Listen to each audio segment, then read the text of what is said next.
Going to show you how to set up your new EXO backplate. So you just got your box in the mail. You're going to rip this thing open and voila, there is your EXO backplate.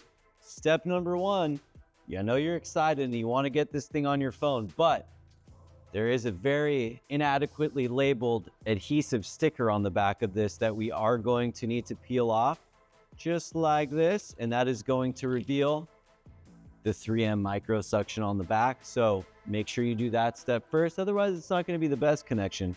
It'll still work, but this is going to be locked on.